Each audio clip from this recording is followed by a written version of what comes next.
السلام علیکم ورحمۃ اللہ وبرکاتہ. الحمد للہ وحدہ والصلاة والسلام علی رسول الکریم وعلی آلہ وصحبہ اجمعین ومن تبعهم بإحسان إلى يوم الدين وبعد. أعوذ بالله من الشيطان الرجيم. بسم الله الرحمن الرحيم. يا أيها الذين آمنوا اتقوا الله حق تقاته ولا تموتن إلا وأنتم مسلمون. وقال الله تعالى فأعوذ بالله من الشيطان الرجيم. يا أيها الناس اتقوا ربكم الذي خلقكم من نفس واحدة وخلق منها زوجها وبث منهما رجالا كثيرا ونساء واتقوا الله الذي تساءلون به والأرحام إن الله كان عليكم رقيبا. وقال الله تعالى فأعوذ بالله من الشيطان الرجيم. يا أيها الذين آمنوا اتقوا الله وقولوا قولا سديدا يصلح لكم أعمالكم ويغفر لكم ذنوبكم ومن يطيع الله ورسوله فقد فاز فوزا عظيما. وقال الله تعالى في موضع آخر فأعوذ بالله من الشيطان الرجيم. واعبدوا الله ولا تشركوا به شيئا وبالوالدين إحسانا وبذي القربى واليتامى والمساكين والجار ذي القربى والجار الجنب والصاحب بالجنب وابن السبيل وما ملكت أيمانكم إن الله لا يحب من كان مختالا فخورا. محترم حاضرین، اللہ رب العزت کی تعریف، توصیف، کبریائی، بڑائی اور بزرگی، اس نے ہم سب کو توفیق بخشا کہ ہم سب یہاں ایک ساتھ جمع ہو کر کے دین اور اسلام کی باتیں کرتے ہیں اور سنتے ہیں. میں نے سورہ نساء کی آیت پڑھی ہے اور اس آیت کا تعلق حقوق عشرہ سے ہے. حقوق عشرہ یعنی 10 حقوق اللہ تعالیٰ کی طرف سے مرتب کیے گئے ہیں، اور ان حقوق کے تعلق سے علامہ ابن باز رحمۃ اللہ علیہ کہتے ہیں کہ یہ ایسے 10 حقوق ہیں جو واجبات میں سے آتے ہیں، جن حقوق کا اہتمام کرنا اور جن حقوق کے متعلق خواہ چھوٹے ہوں بڑے ہوں، بزرگ ہو مرد ہو یا عورت ہو، کوئی بھی ہو، سب کو ان حقوق کا جاننا ضروری اور واجب ہے. اور انہوں نے مزید یہ کہا کہ اگر صاحب علم ہیں، یہاں تک کہ انہوں نے کہا کہ خلفاء الرسل یعنی نائب رسول جو جنہیں کہا گیا ہے یعنی علماء حضرات کو، اگر علماء حضرات کو معلوم ہو جائے کہ فلاں جگہ یا فلاں قبیلے کو یا فلاں صاحب کو ان 10 حقوق کے بارے میں جانکاری نہیں ہے، تو ان حقوق کو ان تک ضرور پہنچائیں، یعنی ان حقوق کے متعلق معرفت اور جانکاری ان کو ضرور دیں. سب سے پہلے تو ہر ایک کو، ہر ذی علم کو اور ہر ذی شعور کو جاننا ضروری ہے ان 10 حقوق کے بارے میں. آخر یہ 10 حقوق کیا ہیں کہ علامہ ابن باز نے ان 10 حقوق کے بارے میں بڑی اہمیت جتایا ہے اور کہا ہے کہ ان حقوق کے متعلق ضرور اور بالضرور معلوم ہونا چاہیے. اللہ تعالیٰ نے کہا کہ وَاعْبُدُوا اللَّهَ وَلَا تُشْرِكُوا بِهِ شَيْئًا. سب سے پہلا حق یہ ہے کہ اللہ تعالیٰ کی بندگی کی جائے، اللہ تعالیٰ کی عبادت کی جائے اور اس کی عبادت میں کسی کو شریک نہ کیا جائے. یہ تو بہت موٹی بات ہے، تقریباً ہر مومن اور ہر مسلم جانتا ہے کہ اللہ ہی عبادت کے لائق ہے، کسی اور کی عبادت کرنے کی کوئی بھی گنجائش نہیں ہے. لیکن اس سے ہٹ کر کے ایک باریک چیز جو بہت سارے مسلمان اور اچھے خاصے مومن اس کے شکار ہو جاتے ہیں، اور وہ باریک چیز کیا ہے؟ ہم دیکھتے ہیں ہم اپنے گاؤں میں، ہم اپنے محلے میں، سماج میں رقیہ اور جھاڑ پھونک کا یہ سلسلہ بہت عام ہے، اور آئے دن یہ سلسلہ جو ہے جھاڑ پھونک کا اور رقیہ کا بڑھتا ہی جا رہا ہے. اگر کسی کو گھر کے اندر پریشانی ہے، کوئی بیوی سے پریشان ہے، کوئی شوہر سے پریشان ہے، کوئی اپنے بیٹے سے پریشان ہے، الغرض کسی کو پریشانی ہے، خواہ پریشانی کسی بھی قسم کا ہو، وہ کیا کرتے ہیں؟ وہ جا کر کے جو خاص ہوتے ہیں، جو مختص اور اختصاص رکھتے ہیں جھاڑ پھونک کے علم میں، جو رقیہ کرتے ہیں شہروں میں، باضابطہ ان کی آفیسیں ہوتی ہیں، خاص طور پہ جو جھاڑ پھونک کرنے والے ہوتے ہیں، ان کا جا کر کے سہارا لیتے ہیں اور ان کو اپنی پریشانی بتلاتے ہیں، اور انہیں تو بس پیسہ کمانا ہے، انہیں جال میں پھنسا کر کے طرح طرح کی باتیں کرتے ہیں اور ان سے پیسہ ہٹتے ہیں۔ یہ بھولے بھالے انسان جو توحید کو بھی جان رہے ہوتے ہیں، جو شرک کو بھی جان رہے ہوتے ہیں، وہ جانتے ہیں کہ شرک کتنا بڑا ظلم ہے اور کتنا بڑا گناہ ہے، توحید کا بھی علم رکھ رہے ہوتے ہیں، اس کے باوجود وہ جھاڑ پھونک کرنے والوں کے پاس جاتے ہیں اور شرک کا شکار ہو جاتے ہیں۔ آخر وہاں کیا ہوتا ہے؟ وہاں جو جاتے ہیں وہ اس کی پریشانی کو دور کرنے کے لیے جو مختص ہوتے ہیں اور خاص علم رکھتے ہیں، وہ کسی نہ کسی غیر اللہ کا ضرور سہارا لیتے ہیں۔ بغیر غیر اللہ کا سہارا لیے وہ اپنے کام کو پورا نہیں کر سکتے ہیں۔ اس کی بڑی تفصیل ہے کہ کیسے غیر اللہ کا سہارا لیتے ہیں۔ مختلف طریقے سے جھاڑ پھونک کرتے ہیں۔ ان کے اختیار میں یا ان کی قدرت میں بہت سارے ایسے جنات کی شکل میں ہوتے ہیں، یا بہت سارے ایسے جھاڑ پھونک کرنے والے ہوتے ہیں جو جادو ٹونا کرتے ہیں، اور ان سب کو اکٹھا کر کے وہ اس کے لیے لائحہ عمل تیار کرتے ہیں اور کہتے ہیں کہ تمہاری پریشانی دور ہو جائے گی۔ اور یہ بھولا بھالا انسان یقین بھی کر لیتا ہے اور اس کے جال میں پھنس بھی جاتا ہے، اور ان کو معلوم بھی نہیں ہو پاتا کہ میں شرک کر رہا ہوں، میں اللہ تعالیٰ کے ساتھ ظلم کر رہا ہوں، میں اللہ تعالیٰ کے حق کی پامالی کر رہا ہوں۔ تو یہ تو موٹی بات ہوئی کہ اللہ کی عبادت کی جانی چاہیے، اللہ تعالیٰ کی توحید کو ماننا چاہیے، لیکن اس سے پرے بہت سارے حضرات نہیں جانتے ہیں جو باریک چیز ہے کہ کچھ ایسے مرحلے ہیں، کچھ ایسے کام ہیں جن کو کرنے سے انسان شرک کے اندر مبتلا ہو جاتا ہے۔ تو یہ پہلا حق ہے کہ ہر طور پر اور ہر زاویے سے اور ہر ناحیے سے صرف اللہ تعالیٰ کی عبادت کی جانی چاہیے اور اللہ تعالیٰ کے ساتھ کسی کو شریک نہیں کیا جانا چاہیے۔ دوسرا جو حق ہے وَبِالْوَالِدَيْنِ إِحْسَانًا، والدین کے ساتھ حسن سلوک کرنا۔ ہر کوئی جانتے ہیں کہ والدین کے ساتھ اچھا برتاؤ کیا جانا چاہیے، والدین کی اطاعت کی جانی چاہیے، والدین کی بات ماننی چاہیے۔ لیکن میرے بھائیوں، یہ بہت موٹی بات ہو گئی۔ اس سے ہٹ کر کے اور بھی بہت ساری باتیں ہیں کہ اگر ہم اس کو انجام نہیں دے رہے ہوتے ہیں تو ہم انہی والدین کی حق کی گویا کہ پامالی کر رہے ہوتے ہیں۔ یہ والدین کے حق کی اور حق کو پورا کرنے کی اتنی اہمیت ہے کہ اللہ تعالیٰ نے اپنے حق کے فوراً بعد والدین کے حق کے تعلق سے کہا کہ والدین کے ساتھ اچھا حسن سلوک کرو۔ یہاں تک کہ حدیث نبوی کے اندر کہا گیا کہ رضا ربی فی رضا الوالد وسخط ربی فی سخط والد، اللہ تعالیٰ کی رضامندی کس میں پنہا ہے؟ والدین کی رضامندی میں پنہا ہے، اور اگر والدین ناراض ہیں تو گویا کہ اللہ تعالیٰ بھی ہم سے ناراض ہیں۔ تو ہمیں خاص خیال کرنا چاہیے کہ ہماری کسی چھوٹی لغزش سے، کسی چھوٹی غلطی سے ہمارے والدین ناراض نہ ہو جائیں۔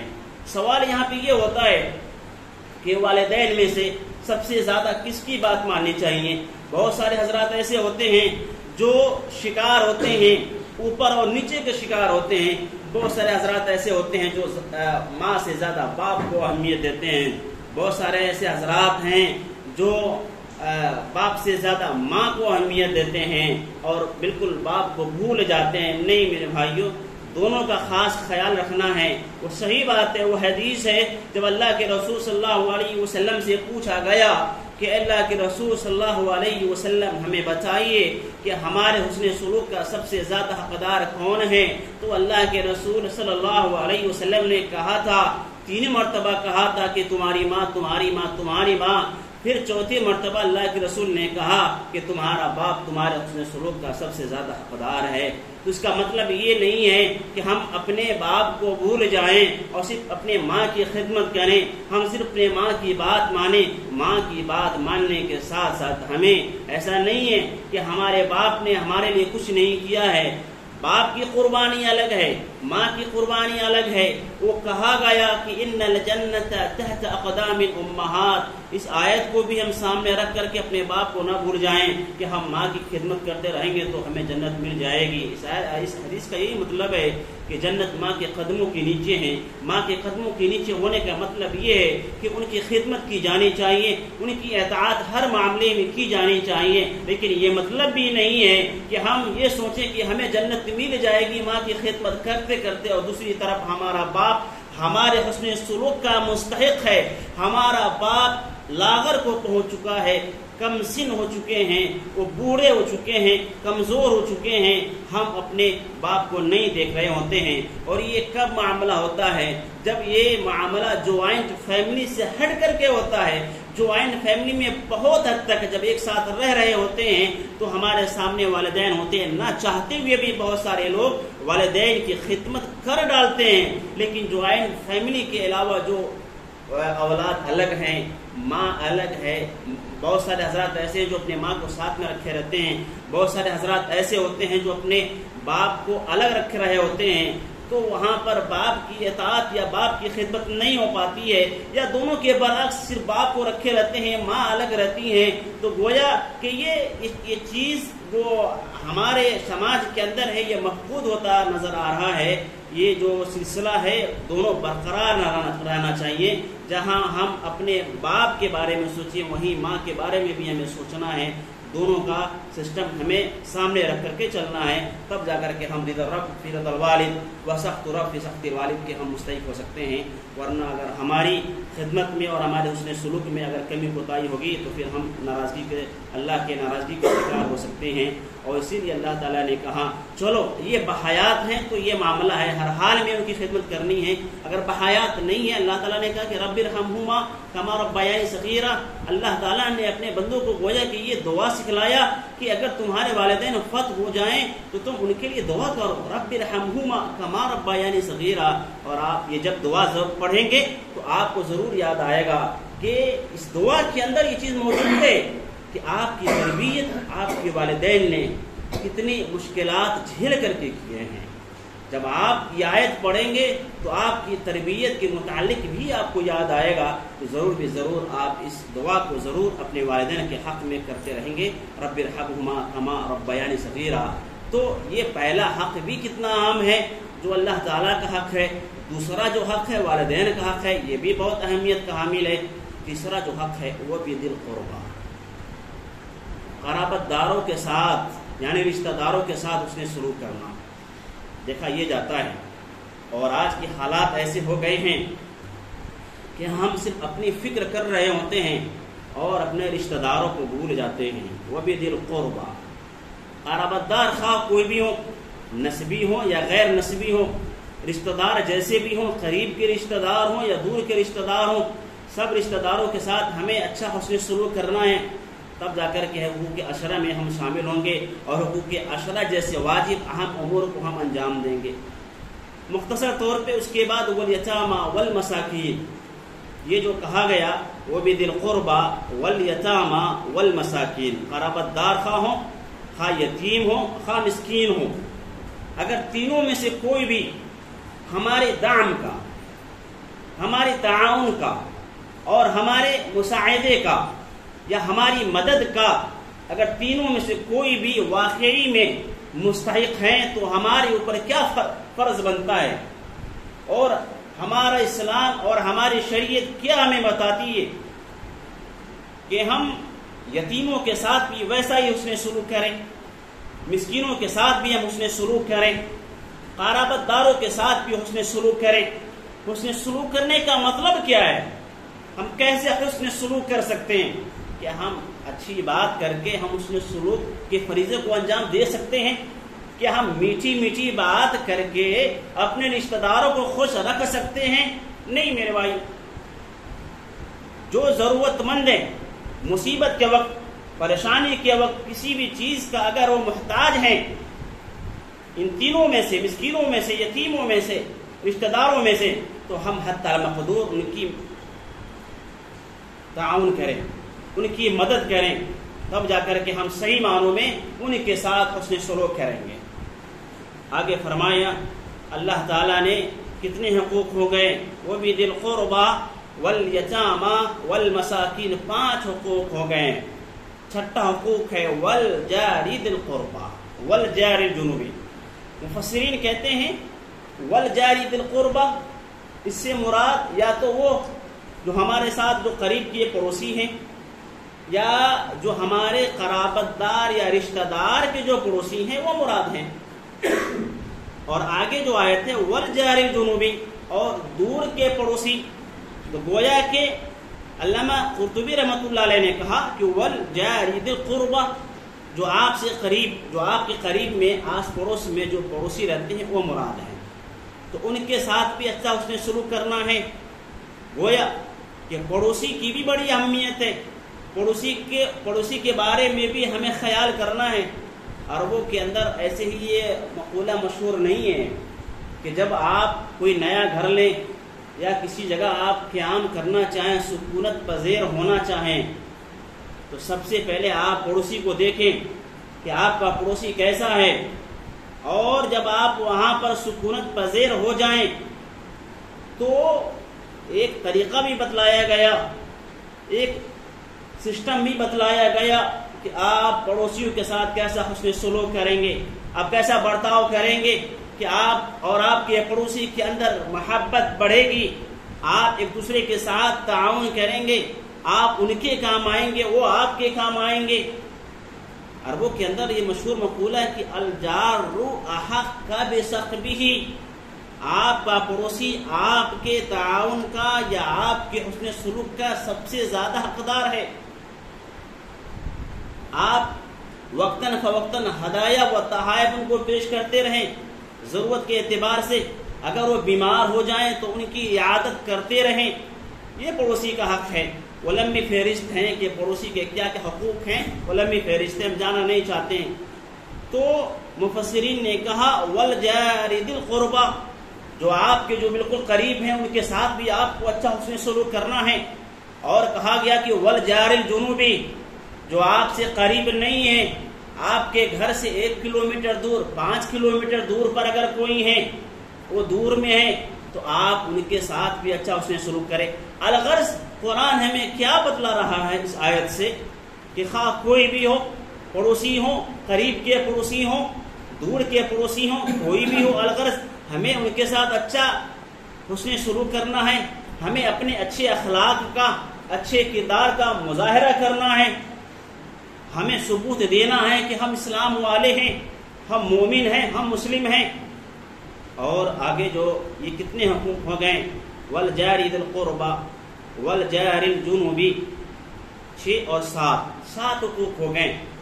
8واں حقوق ہے وَالصَّاحِبِ بِالْجَنبِ، یہ بہت اہم حقوق میں سے ہے اور اس کو لوگ بھول جاتے ہیں، بہت سارے لوگ۔ وَالصَّاحِبِ بِالْجَنبِ، اس کا لغوی معنی کیا ہے کہ پہلو کا ساتھی۔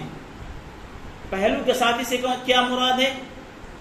علامہ ابن عثیمین رحمۃ اللہ علیہ کہتے ہیں کہ وَالصَّاحِبِ بِالْجَنبِ سے ایک تو مراد یہ ہے کہ جو آپ کے پہلو میں رہنے والے ہیں، ایک تو بیوی مراد ہے وَالصَّاحِبِ بِالْجَنبِ، ایک ہے الرفیق فی السفر، جو سفر میں آپ کے ساتھی ہیں وہ مراد ہے، اور تیسرا وہ شخص مراد ہے رفیقک الذی یرافقک، تیسرا وہ شخص مراد ہے جو آپ کے ساتھ ہمیشہ دوست بن کر کے رہتے ہیں، رفیق بن کر کے رہتے ہیں، وہ مراد ہے۔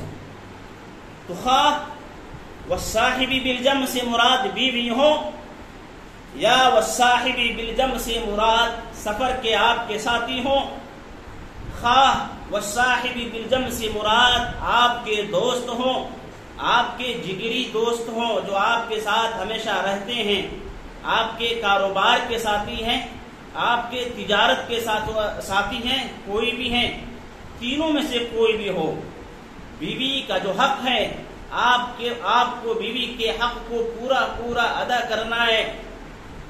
بیوی اگر ناراض ہے کسی بات کو لے کر کے اور اس بات کے اندر آپ کے دین کی، آپ کے شریعت کی بے حرمتی نہیں ہو رہی ہے، آپ کو اپنے اوامر اور احکام کو بجا لانے میں کوئی دقت اور پریشانی نہیں ہو رہی ہے، یعنی جائز امور میں اگر وہ ناراض ہیں تو آپ ان کی ناراضگی کو دور کریں۔ ایسے ہی اگر آپ سفر کی حالت میں ہیں، حالت سفر میں ہیں، آپ کے ساتھ بھی کوئی سفر کر رہا ہوتا ہے، سفر کرنے والا ممکن ہے کہ آپ اس کو جان رہے ہوں، یا سفر کرنے والا ممکن ہے آپ اس کو جان نہیں رہے ہوں۔ عام طور پہ یہ فطری چیز ہے، آپ اگر اکیلے بھی سفر کر رہے ہوتے ہیں تو آپ کے ساتھ رہنے والا یا آپ کے سامنے سیٹ پہ اگر بیٹھا ہوا کوئی ہے تو آٹومیٹک فطری طور پر ایک دوستی ٹائپ کا سسٹم بن جاتا ہے، اور آپ ایک دوسرے کے ساتھ اچھا تعامل اور ویوہار اور برتاؤ کرنے لگتے ہیں، یہ فطری چیز ہے۔ تو آپ ایسے موقع پر بھی آپ کے ساتھ جو ہو سفر میں ان کے ساتھ اچھا حسن سلوک کریں، تاکہ آپ ایسا نہ ہو کہ سفر کی حالت میں کسی پریشانی میں مبتلا ہو جائیں۔ اگر آپ اچھا برتاؤ کیے رہیں گے تو آپ کا جو مسافر ساتھی ہے وہ آپ کے کام آ سکتا ہے۔ اور اسی طریقے سے آپ کے ساتھ کوئی دن رات رہتا ہے، آپ کا ساتھی ہے، آپ کا دوست ہے، آفس میں آپ کے ساتھ رہ رہا ہے، آپ کے گھر کے کاموں میں آپ کے ساتھ رہ رہا ہے، اگر کوئی بھی ہو آپ کا ساتھی ہو تو آپ اس کے ساتھ اچھا اس نے سلوک کریں، وقتاً فوقتاً آپ ان کی خبر گیری کرتے رہیں۔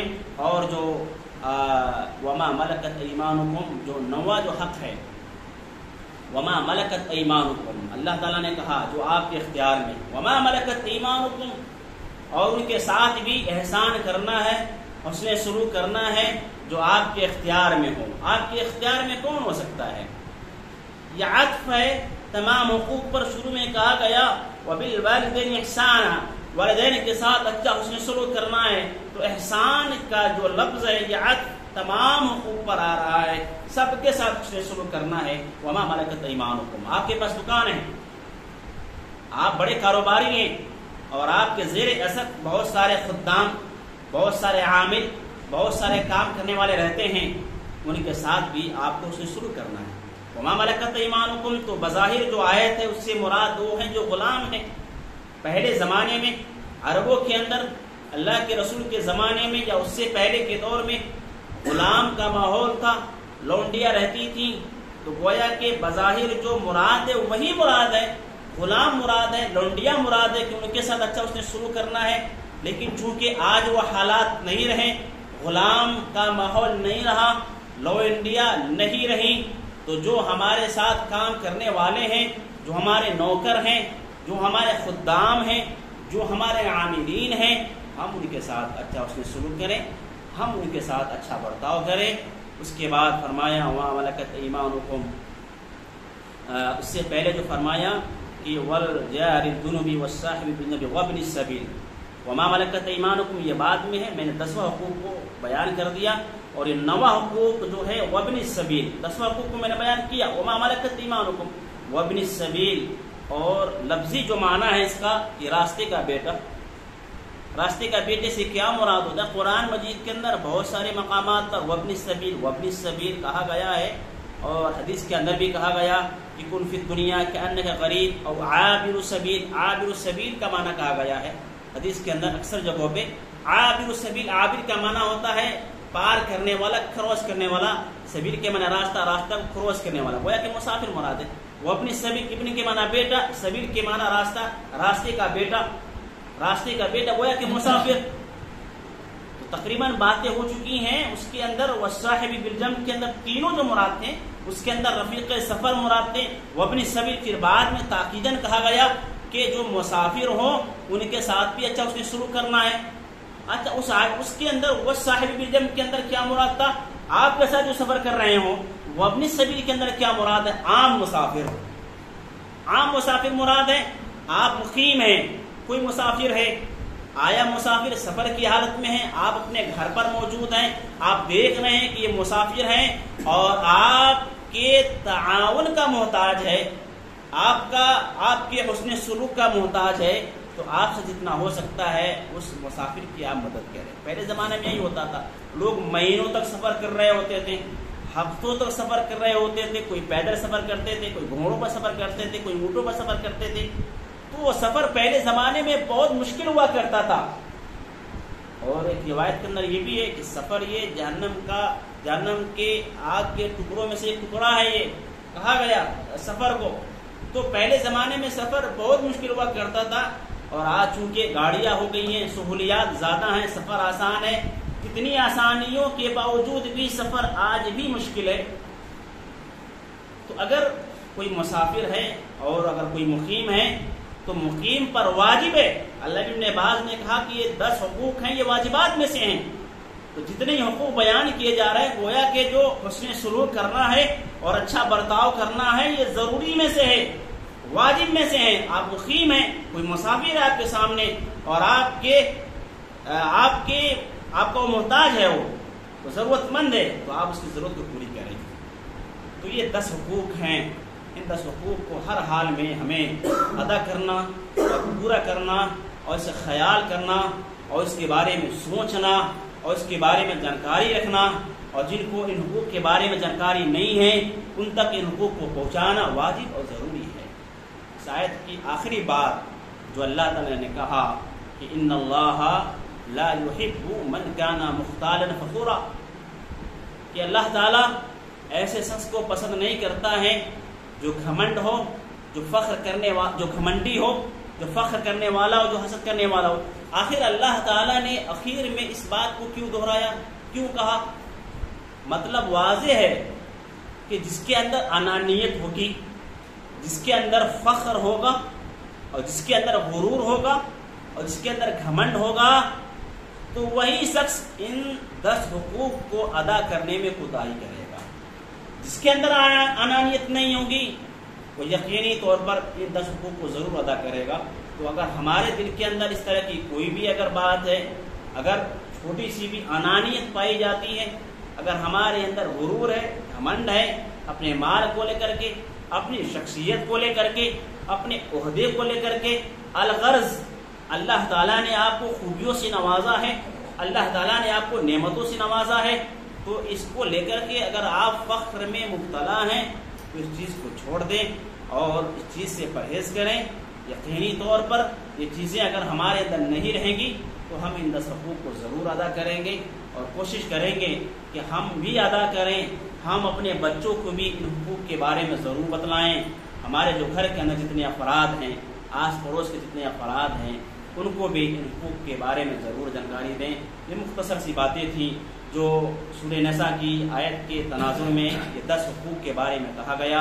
ان 10 حقوق کو ہم ضرور خیال کریں اور ان 10 حقوق کو اپنی زندگی کے اندر ضرور نافذ کریں، اور یقینی طور پر ہم کہہ سکتے ہیں کہ ان 10 حقوق کو اگر ہم سوچیں گے تو ہمارے ایمان کے اندر بہتری آئے گی، ہمارے ایمان کے اندر اضافہ ہوگا اور ہمارا ایمان پختہ ہوگا اور مکمل ہوگا۔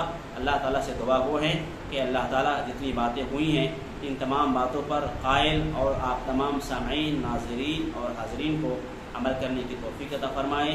آمین۔ اقول قولی ھذا واستغفر اللہ لی ولکم ولسائر المسلمین۔ السلام علیکم ورحمۃ اللہ وبرکاتہ۔